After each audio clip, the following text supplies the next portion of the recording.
Cada vez que escuchamos la palabra meningitis, nos imaginamos un cuadro severo, un cuadro que puede comprometer la vida. Y usted no se equivoca, está muy cerca de aquello, porque las meninges, cada vez que se inflaman, ¿no es cierto?, por distintas razones que vamos a revisar hoy día en el programa, podrían llegar a comprometer la vida de la persona que lo padece. Vamos a hablar de esto. Está ya con nosotros Luquen Chao, de Centro Médico Delfos, para hablar de la meningitis, neurólogo especialista que nos acompaña. Un placer estar acá. Hablamos de meningitis, ¿no es cierto? Y la gente al tiro es algo grave. ¿Qué son las meninges? Entremos en materia al tiro, ¿te parece, Luquen? Bueno, para definirlo diríamos que la meningitis o meningoencefalitis también es una enfermedad infecciosa mayormente causada por bacterias y por virus que ataca el cerebro o unas cubiertas protectoras que el cerebro tiene, que son las meninges. Correcto. Si vemos acá, entre el hueso y el cerebro existe una interfase protectora. Esa interfase está, digamos que está compuesta por unas meninges que son 3 y un líquido, que es el líquido cefalorraquídeo, que normalmente es un líquido estéril por el cual circulan anticuerpos, circulan sustancias nutritivas para el cerebro. Defino acá, mira, acá está, esto sería el hueso, esta Exacto. línea que está acá, el hueso gruesa, ¿no es cierto?, que es el cráneo. Exacto. Esto que está acá, así como algodoncito, es el cerebro, que estaría acá. Aquí es que un corte que saqué acá, me lo llega cerebro, hueso, y esto que estaría acá serían las meninges, sí, ¿no es cierto? Exactamente. Está la dura madre, la aracnoides y la pia madre, que es como una tela muy fina que está adherida al cerebro y es la que le da la irrigación al cerebro. Sí, en otros programas hemos conversado de estos espacios que se forman, ¿te acuerdas? A propósito del traumatismo encefalocraneano, que hace que el hueso esté aquí, el cerebro está acá, y estas membranas más el líquido hace que el cerebro tenga un cierto movimiento, ¿no es cierto?, que no esté totalmente apretado y comprimido dentro. Exactamente. Y es un hecho interesante porque normalmente las meninges y el líquido cefalorraquídeo son estériles. Exacto. No deben existir gérmenes, ni virus, ni hongos, ni bacterias. Correcto. Sin embargo, en la meningitis sí. Esas bacterias, esos gérmenes llegan a inflamar las meninges y muchas veces el cerebro. ¿Por dónde llegan? Es un hecho interesantísimo. Exacto. ¿Cuáles son las vías? Mira, tenemos otra imagen que muestra también las meninges y esto ya, ¿no es cierto?, es una pieza anatómica, ¿no es cierto?, es un cadáver donde puedes ver lo mismo, el cerebro, acá incluso de pelo, fíjate, sí, ¿no es cierto? Sí. La oreja, ahí está la oreja, pelo, acá está el cráneo que está cortado, ¿de acuerdo? Esto es hueso. Acá está el cerebro y acá está esta membranita, ¿no es cierto?, que protege y cubre. Exactamente. Y retomando el tema, claro, si las meninges son limpias, si son estériles, si no están con gérmenes, ¿cómo llegan los gérmenes acá? Pregunta clave.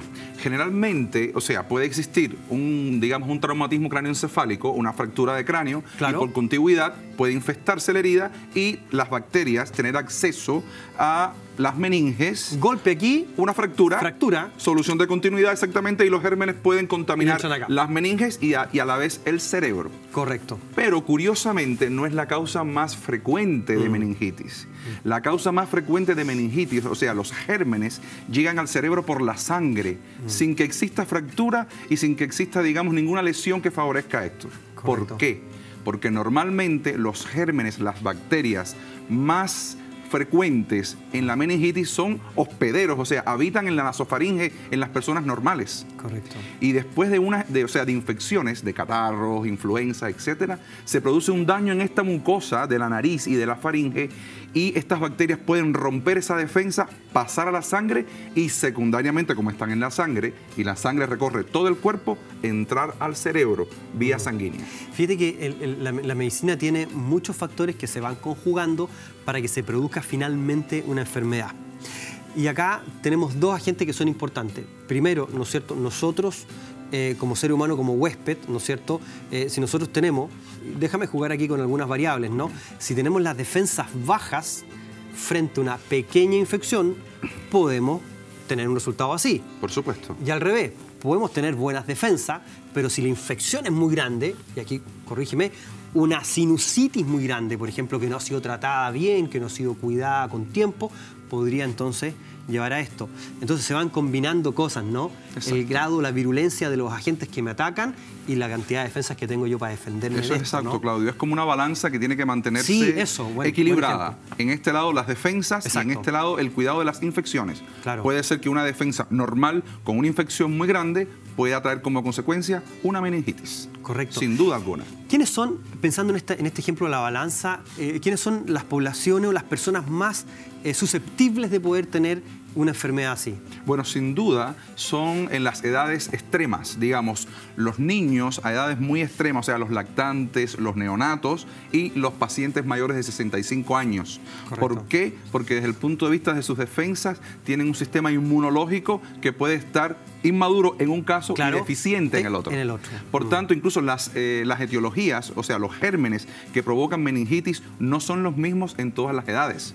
Varían, tanto, o sea, en el anciano, en el niño, como en el adulto. Correcto. Podríamos decir que independientemente de eso, los gérmenes más frecuentes son los virales. Son los virales. El 80% de las meningitis está producida por virus. Sí. Muchas veces ni nos damos cuenta, solamente un poco de cefalea, fiebre, malestar general y pasó la infección. Y nunca nos damos cuenta que fuimos víctimas de una meningitis, sobre todo de las virales. Ya hay algunos virus como el herpes, por ejemplo, que sí provocan una meningitis mucho más fuerte. Y un 20%, que son las meningitis más serias y las que causan mayor mortalidad, son las meningitis bacterianas, producidas sobre todo por gérmenes como el neumococo y el meningococo y el Haemophilus influenzae. Esos 3 gérmenes sobre todo. ¿Cuáles son las señales de alerta, los síntomas, frente a qué tenemos que tomar, ¿no es cierto?, todas las precauciones del caso para llevar a nuestro hijo o al familiar, porque hablamos de adultos mayores de tercera edad, rápidamente un servicio de urgencia para que se proceda, ¿no es cierto?, al tratamiento? Esto es un factor muy importante. ¿Por qué? Porque en la meningitis, sobre todo la meningitis bacteriana y la viral también, un diagnóstico precoz con un tratamiento rápido influye en la mortalidad grandemente. O sea, si usted es capaz de atacar la meningitis a tiempo, la mortalidad disminuye mucho. El problema está en que los primeros síntomas de meningitis son síntomas inespecíficos. Muy vagos, ¿no? Muy vagos. Puede ser cefalea, malestar, fiebre, dolores musculares, decaimiento. Pero hasta ahí estamos describiendo un resfriado. Es como un resfriado. Aquí tenemos esta imagen, esta persona que se siente con dolor de cabeza, decaído. Hasta ahí vamos un resfriado. Exacto. Ahora bien, la cefalea, y es bueno decirlo, el dolor de cabeza de la meningitis tiene unas características semiológicas, o sea, las características son muy típicas y son signos de alarma que quisiéramos transmitir. Por ejemplo, un dolor de cabeza fuerte, un grado 6, 7 sobre 10, ubicado o bien frontal en los ojos o en la región occipital, en la región del cuello. Ojos, región occipital. Esos son generalmente cefaleas producto o dolores de cabeza de inflamación de las meninges. Correcto. Por ejemplo, una cefalea fuerte occipital que cuando usted flexiona el cuello se incremente o se irradia hacia la espalda, muy probablemente sea por irritación meningia. Correcto. Si usted está en un auto o en una bicicleta y, por ejemplo, hay un hoyo y usted ve que ese movimiento le exacerba el dolor de cabeza, siempre pensar en una meningitis. Meningitis acompañado, o sea, dolor de cabeza, perdón, acompañado de vómitos, siempre pensar en irritación meningia. En los niños pequeños, los síntomas son muy inespecíficos. Ahí, sobre todo, irritabilidad, negación a alimentarse, somnolencia, abombamiento de la fontanela en los recién nacidos. Correcto. Esas cefaleas, esas características siempre deben hacer pensar en una meningitis. Me gustaría si podemos volver a la imagen anterior, donde teníamos el cráneo, para que expliques, porque acá hay un tema en lo que tú describes bastante mecánico. Es decir, si usted se imagina que va en una bicicleta, cae un hoyo, ¿no es cierto?, y tiene un movimiento brusco. O en el signo que los médicos, yo atendí muchas veces urgencia y me tocaba hacer, ¿no es cierto?, estirar el cuellito hacia abajo, flectar, ¿no es cierto?, para poder producir un estiramiento. Me gustaría la siguiente. Hay un tema también mecánico, es decir, esta envoltura, ¿no es cierto?, que envuelve el cerebro. Lo que estoy haciendo yo al traccionar es generar estiramiento, generar un movimiento, ¿no es cierto?, que frente a un tejido irritado reacciona. Por supuesto, hay que tener en cuenta que las meninges no solamente envuelven el encéfalo. Exacto, sino que acá. Exactamente, sino que envuelven toda la columna, o sea, toda la médula espinal. Es un estuche de todo el sistema nervioso. Es un estuche. Claro. Por tanto, si ese estuche está inflamado, está rígido, cuando usted flexiona la cabeza, ese estuche hace como una tirantez y eso está lleno de terminaciones nerviosas. Y ahí está el dolor, que son los llamados signos meningios. Exacto. Eso es importante entenderlo, ¿no es cierto? Entender que esto es un estuche que envuelve todo y por eso la relación con el movimiento, ¿no es cierto? Ando en bicicleta o golpeo fuerte, ¿no es cierto? Y siento un dolor y cuando flecto el cuello en esa posición siento como un latigazo hacia abajo, puede estar todo conectado. Eso es exacto. Eso es importante.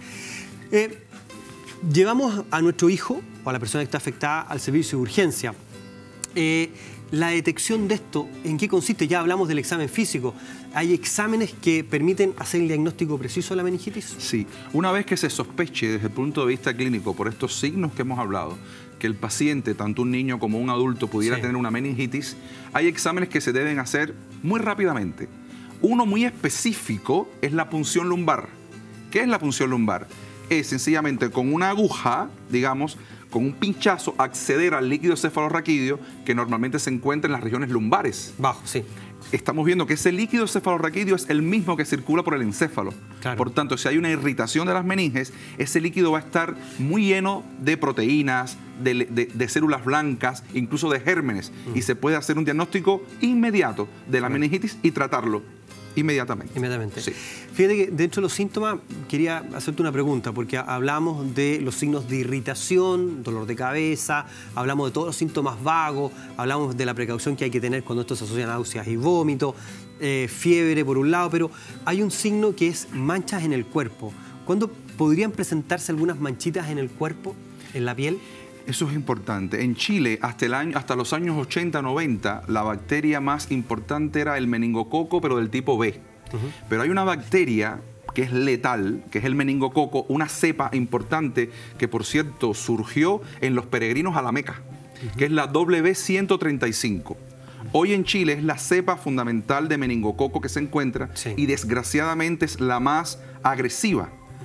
Ese meningococo, que es el germen, cuando va a la sangre produce un cuadro típico y muy grave, con una mortalidad muy alta y muy contagioso, que se llama meningococcemia. ¿Qué cosa es la meningococcemia? Es la presencia de gérmenes en la sangre produciendo meningitis y una enfermedad sistémica. Y ahí hay un signo típico, que es la presencia de lesiones purpúricas, o sea, lesiones como si fueran hematomas, como si fueran pequeñas hemorragias en la piel. Toda cefalea, todo dolor de cabeza, con fiebre y con lesiones en piel, urgentemente al médico. Ahora, hablamos de este germen, a propósito de él, ¿cómo una persona se puede contagiar de un meningococo? ¿Cuáles son las vías? La vía de contagio es en un ambiente intrahospitalario.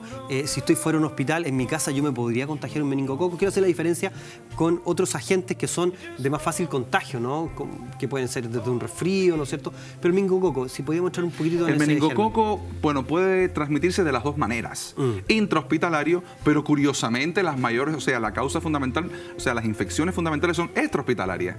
Un % grande de personas, tú y yo, podríamos tener el meningococo en la nariz y no darnos cuenta. Ser portadores Somos portadores y nuestras defensas sencillamente no permiten. La tienen ahí a raya. La tienen a raya y entonces este meningococo sencillamente no puede actuar. Claro. Sin embargo, si con un estornudo, si con la saliva, digamos, nosotros contaminamos a un paciente que sus defensas están bajas. Por ejemplo, una guaguita, un bebé, una guaguita. Exactamente. Pudiera ocasionarle una meningitis y una meningococcemia. O nosotros, en el caso de que nuestras defensas de pronto bajen, por ser portadores de ese meningococo, como habíamos dicho, ese meningococo puede pasar a sangre y de ahí infectar. Por tanto, las medidas fundamentales para evitar un contagio con meningococo, ¿cuáles son? Primeramente, estar en lugares siempre ventilados. ¿Por qué? Porque el hacinamiento, los lugares con poca ventilación son muy propicios para la transmisión del meningococo. Por ejemplo, si estamos tosiendo o estornudando, taparnos la boca y la nariz, porque somos capaces de transmitir el neumococo en caso de que seamos portadores asintomáticos. Correcto. Eso es importantísimo. Siempre lavar bien las sábanas, las habitaciones. Ventilar. En los niños nunca compartir ni los cubiertos, ni el biberón, porque son vías de transmisión del meningococo. Oiga, y a propósito de eso, costumbres que queremos erradicar, cuando al niñito se le cae el chupete y la mamá venga, y chupa el chupete y lo limpia y se lo pasa. Terrible. Terrible. Si viéramos la cantidad de gérmenes, no solamente meningococos, gérmenes que estamos transmitiéndole a un niño, no lo haríamos nunca. Son costumbres que erradicar. Por supuesto, elementales, costumbres elementales. Entonces, definir, ¿no es cierto? Ya le hemos contado a usted cuáles son las señales de alarma. El tratamiento tiene que ser claramente llevado por un médico, por un equipo, diría yo, en un hospital, en una clínica, ¿no es cierto? Que vaya mirando cada uno de los síntomas y la desaparición de cada uno de estos síntomas o señales en base a tratamientos que pueden ser antibióticos, ¿no es cierto? Y en algunos casos a observación clínica, es decir, hospitalizado para ir viendo que esto no se complique. Exacto. ¿Sí? Don Luquen, Muchísimas gracias por estar hoy día con nosotros. Placer, hermano, Quedó claro el tema de la meningitis y tenemos muchos más temas, por supuesto, que conversar y discutir. Agradecemos al doctor Luquen Chávez, neurólogo del Centro Médico Delfos. Aparecen aquí los datos del Centro Médico Delfos para que usted lo pueda consultar a él y a su brillante equipo de especialistas que tiene en esa unidad de tratamiento y diagnóstico. Hacemos la pausa, volvemos con más Doctor en Casa.